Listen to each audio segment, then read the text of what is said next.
Hey everyone, Piano Man Chuck here, and I have with me today the Kawai MP11.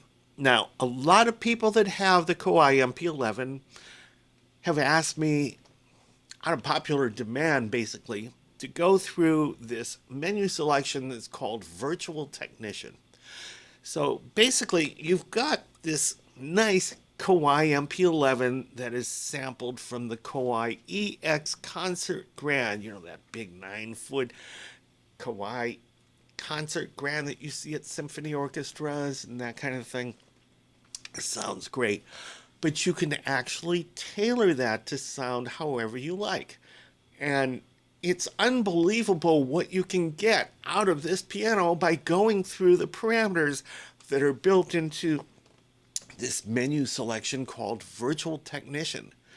Now, a real piano technician would come out to your house and not just tune your fine acoustic concert grand piano, but do other things to it, like adjust the damper stuff and the action and all that kind of stuff. And you could do that same thing and more right here with that virtual technician that's built into this.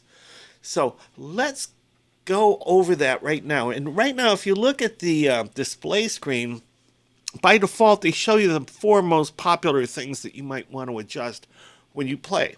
And that would be damper resonance, stereo width, brilliance, and touch. And touch is basically, they've got some parameters here for heavy, heavy plus, light, light minus, and user. And you've got 5 user settings. And then the user setting for touch is actually pretty cool because it'll have you play from your lightest to your hardest, and it'll analyze your performance and come up with a touch setting or a velocity setting that's specifically tailored to the way you play. And it actually works, and it works pretty well. Very impressive. Well, anyway, about the virtual technician. So what we do is we go into the edit menu, and we see all these choices, and we're going to go into this virtual technician right now, and we're going to see we're on page 1 of 3. We got up to 4. This one has 4 different settings, and right now let's go up to the first setting, which is voicing. Now, voicing, the parameter adjusts the overall tonal characteristics of the piano throughout the dynamic range, from a soft, mellow sound to a very dynamic, bright sound. So let's demonstrate that. Right now, this is normal.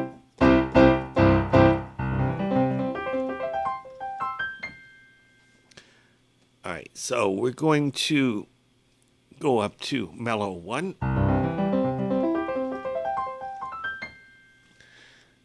And mellow 2.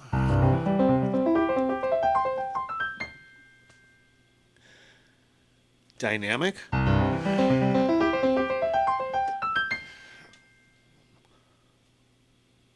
Bright 1.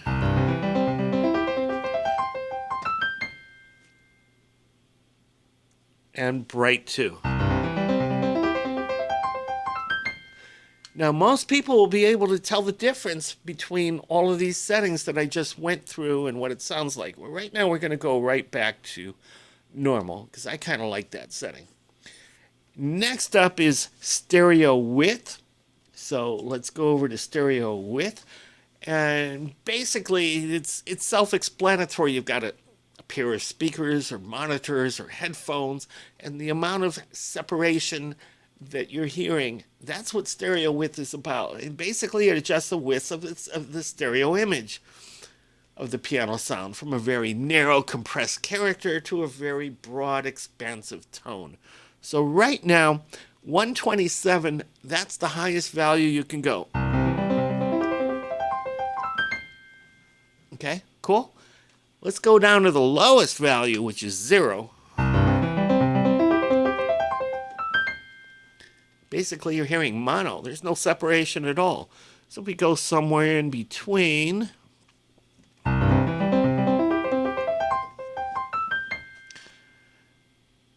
And I like it at the max separation. All right, next up, string resonance. And basically, string resonance adjusts the volume of the resonance heard when the strings of held notes vibrate sympathetically with other notes in the same harmonic series. So basically, let me just hold down a C chord without sounding anything. So I'm going to press these C chord keys really lightly. C, E, G, and C. I'm holding these down. So on a real piano, the dampers for those four notes, C, E, G, and C, are up. So those strings are free to vibrate.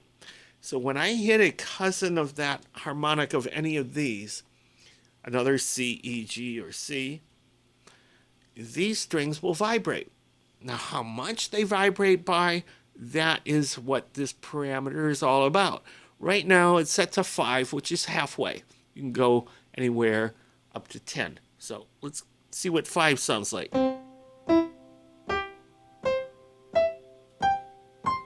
So you can hear that. Let's bring this down to off. All you're hearing is the notes that I'm playing. Nothing here is vibrating. And if I go full out to 10,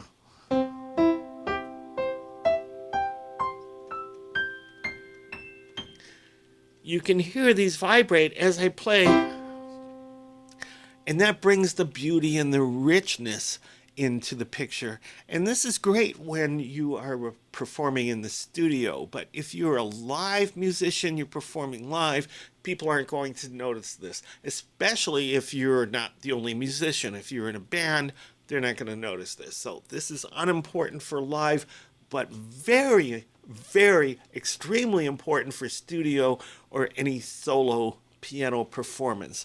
So let me bring this back down to 5. All right, next up, damper resonance. And basically, when you're holding down the damper pedal, it adjusts the volume of the resonance heard when the damper pedal is pressed, allowing all strings of all notes to vibrate freely. So all the dampers are up when I'm holding down the damper pedal. Now, how much resonance you're going to hear?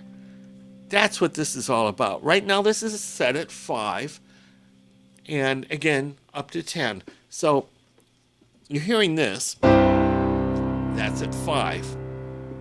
I'm holding the damper pedal down, and it's off. All right, so basically, that's kind of like a default.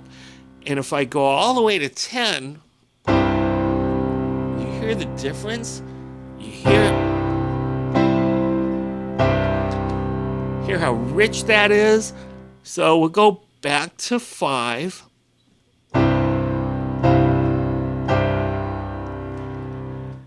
Some people won't hear that difference, but if you're a musician, you will hear the difference. Okay, next up, let's go to page 2 of 3. First up, key off effect. So basically, it adjusts the prominence of the note's release characteristics when a key is lifted very slowly or very quickly. So, that's slow. Lift it up pretty quick. Let's try the same thing off. All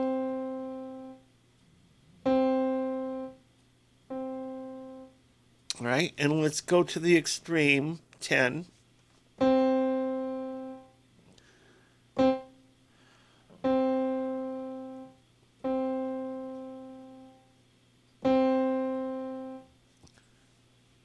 Go back to 5.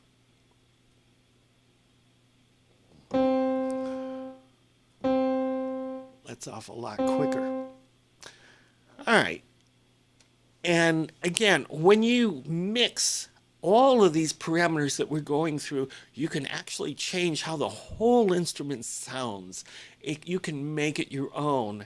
You can make it so it's not even a recognizable thing to other people. So anyway, next up, damper noise.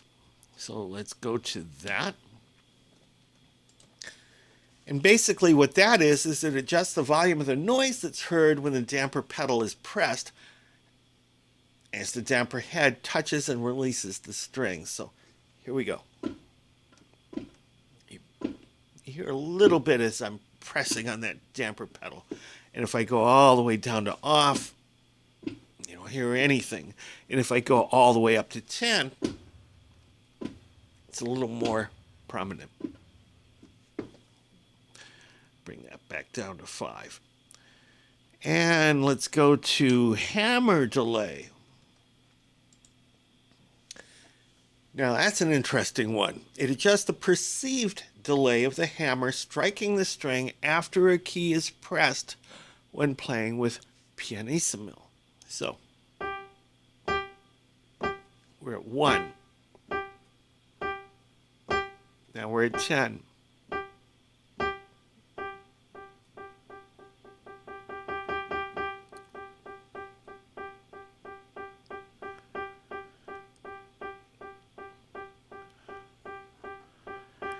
And it might be a little bit hard to detect that for your average person. But anyway, in the overall grand scheme or the big picture of things, it does make a difference when it is mixed with all the other parameters.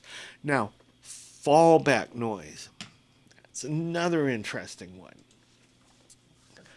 That parameter adjusts the volume of the noise that's heard when a key is released as the keyboard action returns or falls back to its neutral position. So that's at 5. Let's go to off. And let's go to 10.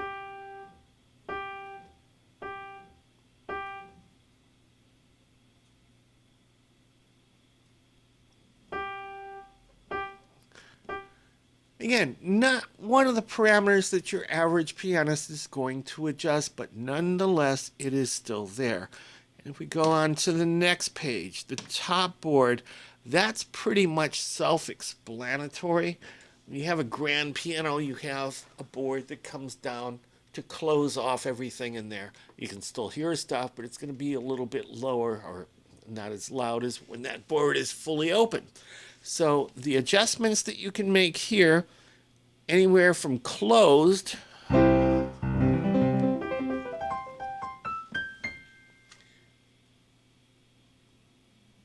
to open 1, which is like here.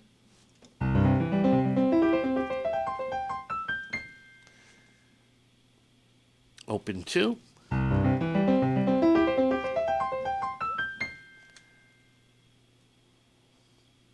Open 3. And that's as far as it goes there. So basically you got 4 positions: closed, open 1, open 2, open 3.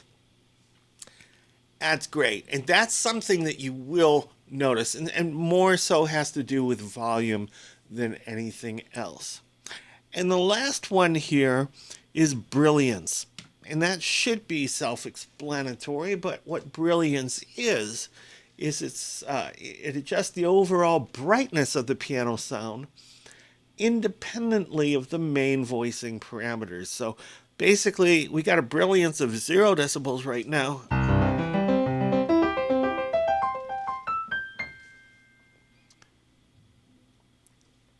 Let's go to 3.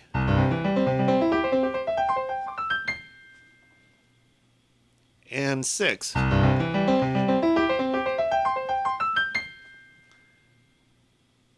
And 10. I think pretty much everybody can hear the difference between those kind of parameters right here. Now we can go to the minus side too. This is minus 10 dB. Sounds kind of muted. And let's go down to like minus 7 dB.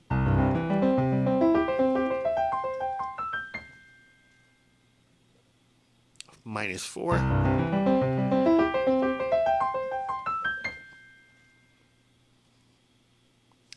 And the default 0. But again, it's so brilliant when you go all the way up to plus 10. So I like to keep everything pretty much at the default, but I do like to tweak some parameters. And that's the virtual technician part of this, and that pretty much wraps up this video for the virtual technician. Let's exit out of here and exit out of here. And basically, reverb is another one that I really like. Not part of the virtual piano technician, but you got this reverb switch right here, which if you press and hold it, will take you to the reverb portion. And you've got 4 different parameters you can adjust here. What type of reverb? Anything from a room to a lounge, to a small hall, to a concert hall, to a live hall, to a cathedral. So basically, whoops.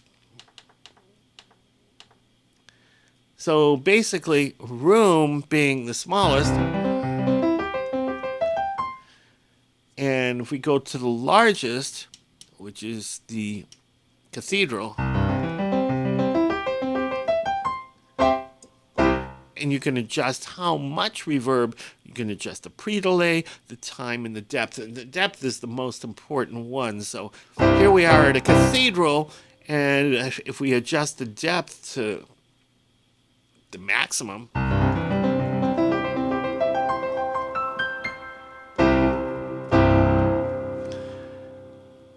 we'll go to 81, say.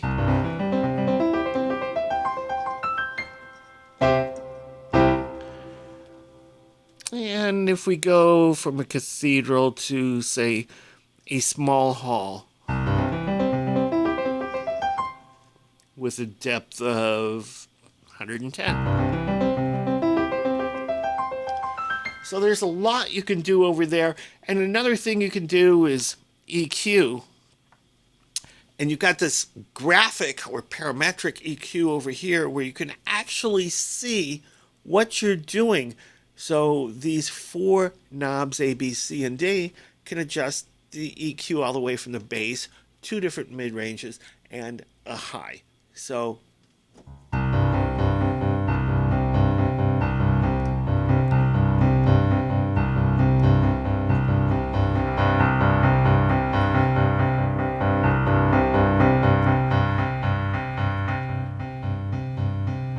you can actually see what you're doing here as you're doing it. And that is so cool, as opposed to other keyboards, like even say like the Nord Stage 2, which there's no graph. It's basically you're watching numbers on a dial. So this is really cool. Love that parameter right there. Let's exit out of here. That pretty much wraps up what I wanted to cover about the Kawai MP11 and what you can adjust. And there's other adjustments you can do too. So play around with it, because the more things that you can play around with and adjust, the more you know what they do and how they work. And when you use them in combination with one another, wow, you can make this thing sound like anything you want it to sound like. Anyway, Piano Man Chuck, peace out. Thanks for watching.